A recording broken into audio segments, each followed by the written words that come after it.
கணவனார் என்ன செய்கிறாரு, மனைவனார் மனைவி என்ன செய்கிறாங்க, 2 பேரும் சம்பாத்தியமா இருக்கிறபடினாலே, 2 பேர்த்துக்கும் வருமானம் இருக்கிறபடினாலே, 2 பேரும் சமமா இருக்கிறபடினாலே 2 பேரும் கார் ஓட்டுவாங்க. கணவன் இல்லாம மனைவி கார் ஓட்டிக்கலாம், கணவன் இல்லாம மனைவி 2 வீலர் ஓட்டிக்கலாம். ஆகினால கணவன் கார் தேவையில்லை.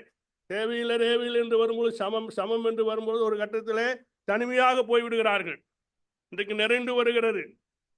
கணவன் மனைவி உறவு குறித்து ஏற்படுத்தின ஆண்டவர் ஆதியா முதல் வெளிப்படுத்தல் வரைக்கும் குடும்ப ஜீவியத்தை குறித்து எழுதியிருக்கிறார்.